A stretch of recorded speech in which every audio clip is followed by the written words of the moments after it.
How's it going, everyone? This is the Jose Show. I hope everyone's having a fantastic Monday. I surely am, and I cannot get over last night's Grammys. Last night's Grammys were phenomenal. We saw a lot of phenomenal performances and winners. Well, apparently, John Batiste, who happens to be the band leader from The Late Show with Stephen Colbert, won 5 awards, and the 19-year-old pop sensation Olivia Rodrigo won 3, including Best New Artist and Best Pop Vocal Album. Rodrigo, BTS, Lil Nas X, Silk Sonic, Billie Eilish, J Balvin, Carrie Underwood, and Lady Gaga performed. Joni Mitchell made a rare televised appearance to introduce a performance by Brandi Carlile. President Volodymyr Zelensky of Ukraine made a surprise appearance appealing for help, which was followed by a performance by John Legend of his song Free. The show remembered Taylor Hawkins, the drummer for the Foo Fighters, who died in late March during the memoir segment, which also featured songs by Stephen Sondheim performed by Cynthia Erivo, Leslie Odom Jr., Ben Platt, and Rachel Zegler. Now, Record of the Year was won by Leave the Door Open by Silk Sonic. Album of the Year was won by We Are by John Batiste. Song of the Year was won by Leave the Door Open by Brandon Anderson, Christopher Brody Brown, Derns Emil II, and Bruno Mars, songwriters Silk Sonic. Best New Artist was won by Olivia Rodrigo. Best Pop Solo Performance was won by Driver's License by Olivia Rodrigo. Best Pop Duo/Group Performance was won by Kiss Me More by Doja Cat featuring SZA. Best Traditional Pop Vocal Album was won by Love for Sale by Tony Bennett and Lady Gaga. Best Pop Vocal Album was won by Sour by Olivia Rodrigo.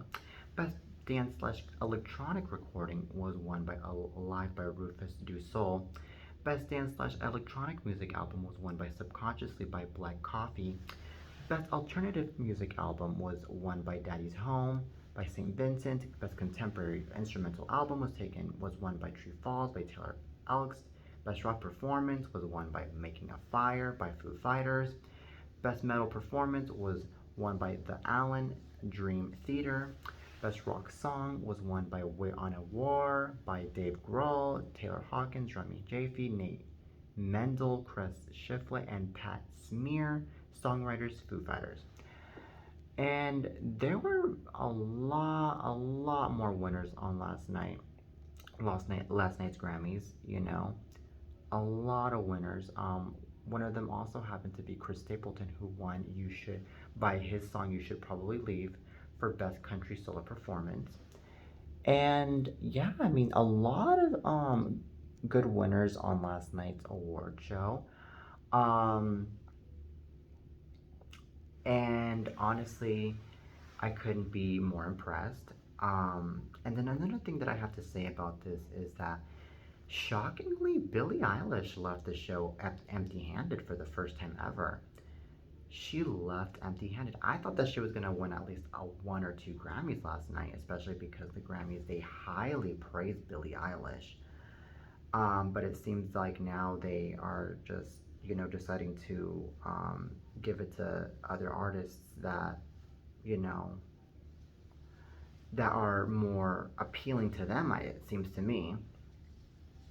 And another thing that I have to say about this is that Olivia Rodrigo winning Best New Artist, winning Best Pop Vocal Album and Best Pop Solo Performance was highly deserved because she is a very good singer. She is doing such a good job at just 19 years old, by the way, just 19 years old. And also, not just her being 19, but also the fact that she's already doing a really good job. And, she's already, putting herself out there without any fear and without any, sidetracking going on with her career. And I can definitely tell that she's so focused on her own music career that now she's already working on a new album, which, by the way, it's already rumored to be released in May. So that's already pretty impressive right there that Olivia Rodrigo was very focused on her music right now, and that she has gone so far ever since her Disney Channel days. And another thing that I have to say is Olivia Rodrigo, the moment that she first released Driver's License last year, I already sensed that she was going to be huge in the music business and that that song was going to escalate her career by far because that song is such a good ballad. It's such a good song. It um really called a lot of our attention because of how meaningful the lyrics are, which, by the way, Olivia did phenomenal on last night's performance of Driver's License at last night's Grammys. And also, it's just that powerful breakup song that a lot of people like to listen to because it really gives out a good message that a lot of people should just get over their ex and they should just, move on from their ex and they should just, um, as much as it's hard to get over the ex, it has to be done. You have to get over that ex. You have to, and it that's the way life is at times. So that's what I really like about that song, and um, also as much as Billie Eilish's music is highly praised and everything, I still think that Olivia Rodrigo's is better. Not to be shady, but I think it's better because, um, there's more meaning to her music, in my opinion. There's more creativity into her music, and also, um, it's it's something that a lot of people, especially the new generation, of course, should listen to, in my opinion, because I mean, especially because I mean, Olivia Rodrigo is part of the new generation, you know. So that's another thing that I have to say. Um, so yeah, well-deserved wins by Olivia Rodrigo last night. Well-deserved wins.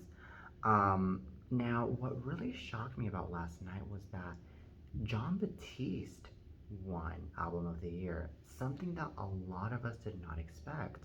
Not even the predictions from many articles were expecting for John Batiste to win Album of the Year.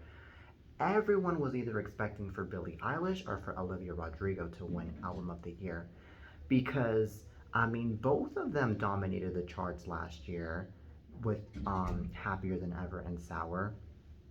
And both of them, of course, are very popular. They're very famous, and they're like one of the most popular artists in the category. And John Batiste, no one knows who he is, and no one has heard of her. Well, yes, people have heard of his album, but not a lot of people have heard of his album. Like they've heard of Sour and they've heard of Happier Than Ever, you know.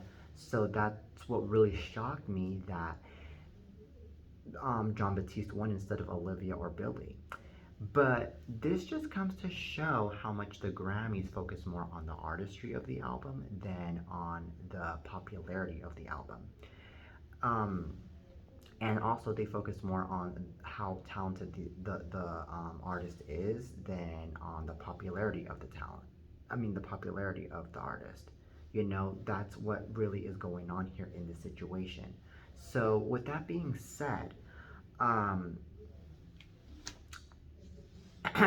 Olivia, she definitely deserved it, in my opinion, to win Album of the Year. But I mean, if the Grammys decided to choose John Batiste, then it might have been for a reason. It might have been because they really took a deep look into his album and they were like, well, you know what?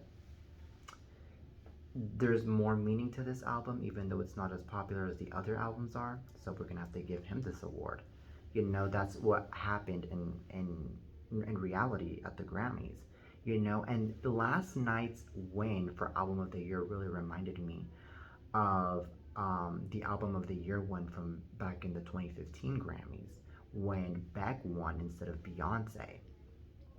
Now, as we all know, everyone was expecting for Beyonce to win Album of the Year and not Beck because no one knows who Beck, well, not a lot of people knows who Beck is, and not a lot of people listen to Beck's album. A lot more people would listen to Beyonce because I mean everyone knows Beyonce and everyone loves Beyonce, and especially because that album broke records. Beyonce was like the self-titled album. Beyonce was like the number one album of the of a lot of countries, especially here. And unexpectedly on that same night, Beck took the award. You know, So that's so basically last night's album of the year win reminded me of the win from 7 years ago. So, but like I said, it really just comes to show how much the Grammys are more focused on the artistry and they're more focused on the hard work and on the talent of the album and of the artist than on the popularity of the artist or the popularity of the album. So that's just a huge proof right there. And the moment that John Batiste won on last night's Grammys, it really made me laugh how he reacted to his win because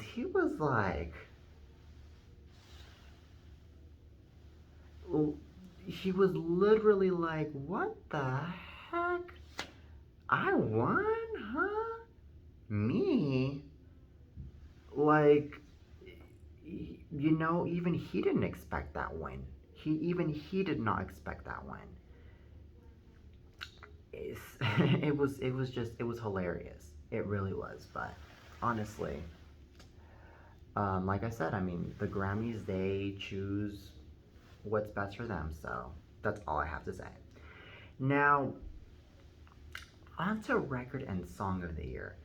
Those two were won by Silk Sonic and Bruno Mars. Congrats to them for making such a phenomenal ballad. Leave the Door Open is such a great song. I think it really, um, to me, I think it really was the record and song of the year of 2021 because um, it really gave in that deep emotion with all of us that were going through such a tough time throughout the pandemic and that we're going through such a tough time with other stuff, not just with the pandemic. Um, and also that ballad was that kind of ballad that we haven't heard in years, you know, that we needed to hear, especially coming from Bruno himself, man. I mean, that man can sing, and Silk Sonic, my goodness, he did a phenomenal job with that song. Definitely. Um, Now, it was all over my Spotify playlist, to be honest with you, because of how good that song was. And Leave the Door Open, not only was it that kind of anthem that really um, gave everyone a vibe on last year,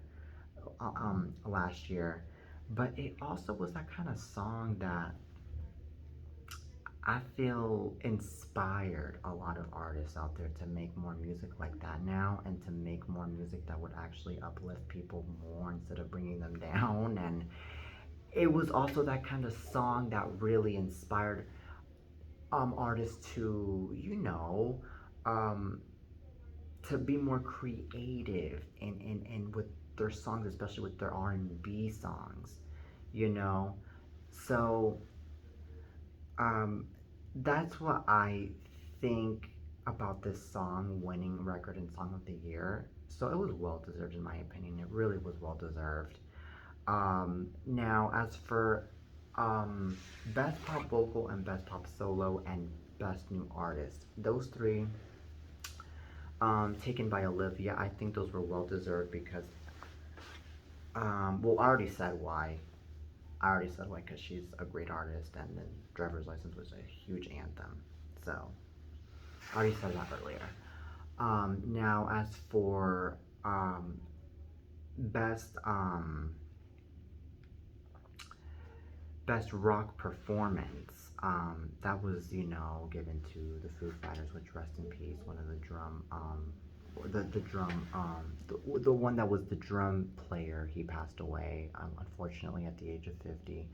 um so may he rest in peace, and also that award will forever be cherished and remembered, to the Foo Fighters, especially to the one that passed away not so long ago. So anywho, last night's Grammys, they were phenomenal. I loved them. It was a 3.5 hour show. And Trevor Noah did a really good job hosting the show for a second time. he did a great job. I just loved how he had his sense of humor and how he uplifted the audience and how he was able to, um, you know, actually joke around, especially when he said, "Oh yeah, so let's keep everyone's names out of our mouths." That was even the most hilarious part of it all because he was definitely referring to what happened on last week's Oscars when Will Smith slapped Chris Rock, which, by the way, a lot of us still can't get over that, which is insane. But it was funny how he referenced that in the show. And then another thing is that Trevor Noah, he really was able to not just uplift the audience, but he was also able to joke around and a lot of other things about how he felt about hosting the Grammys and how he felt about being at the arena and um and yeah, I mean it was really dope in my opinion. Really, I mean he is really one of the best Grammy hosts in my opinion. So there's that. Justin Bieber's performance for Peaches was pretty dope in my opinion. I loved how he, brought everyone together to perform the amazing song and how he was able to, you know, give it his all in his performance. What I also think though about Justin Bieber though is that he was basically very happy in last night's um, um, Grammys because, well, not only because he was with his wife, but also because, I mean, hello, I mean, he was up for so many nominations last night. Too bad he didn't win any of the nominations, but still, him winning a lot of, I mean, him being nominated, I mean, it was already an excitement for him to be at the Grammys and for him to be, so happy to be at the Grammys. So, yeah,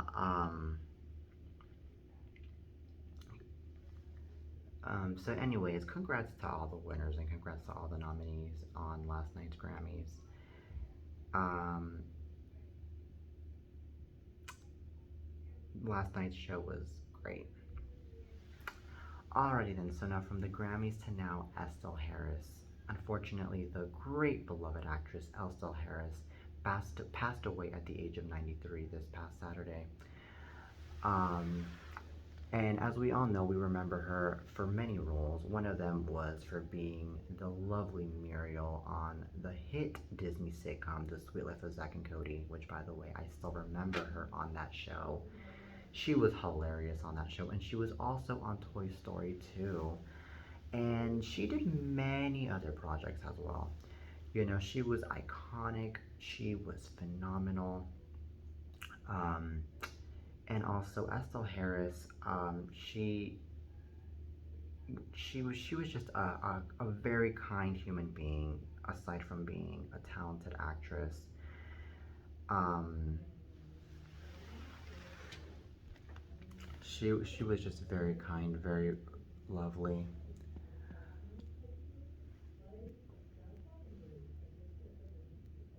She was also on Seinfeld as well, and yeah,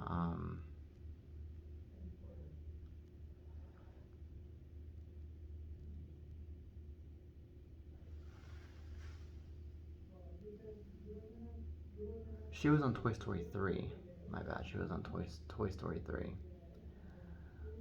She died in Palm Desert, California, where she was currently living in. And yeah.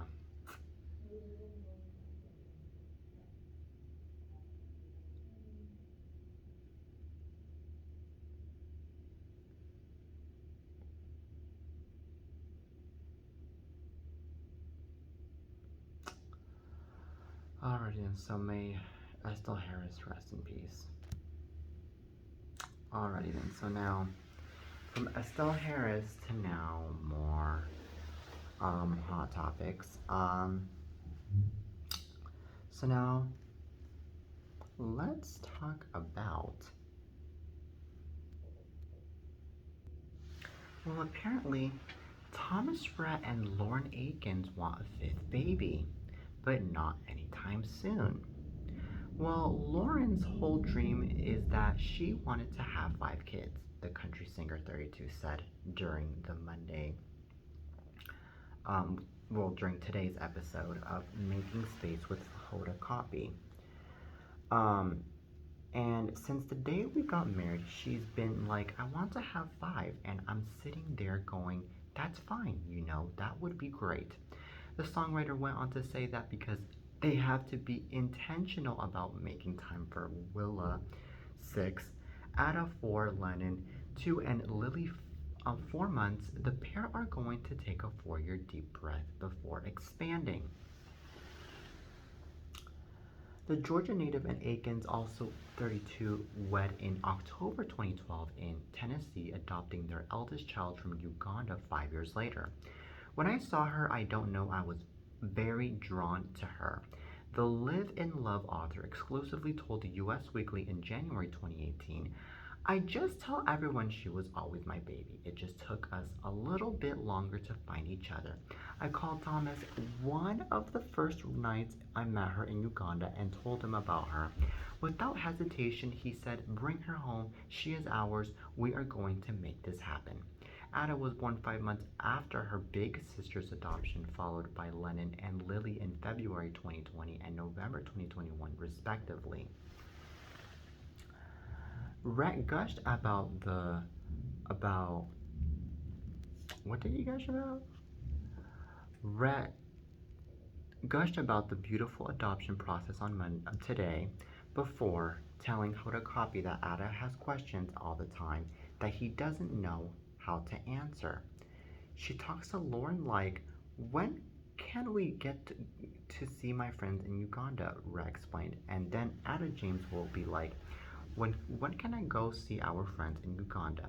And Willa Gray will be like, well, they're not your friends, they're my friends. How do I keep this innocence alive as long as I possibly can?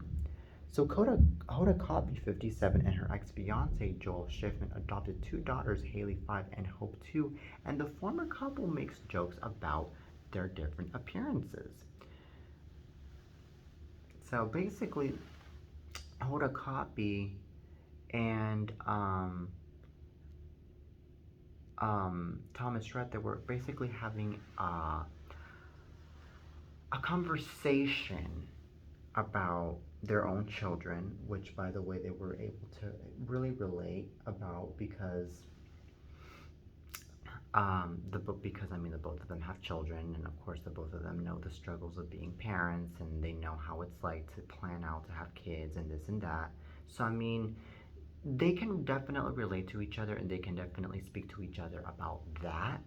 And also, what I think about this whole entire situation is that Hoda Kotb and Thomas Rhett, not only can they relate to each other as parents, but they can also relate to each other in the fact that they both are, adults, and they both have their daily things going on in life as public images, especially because in the spotlight, there are just a bunch of parents out there being judged, being talked about for doing whatever they do with their kids, or doing whatever they plan to do with their kids, and this and that. So it could already be not just a huge, you know, fame and a huge good thing that they are being talked about as parents, but it could also be kind of a pain that they're being talked about as parents.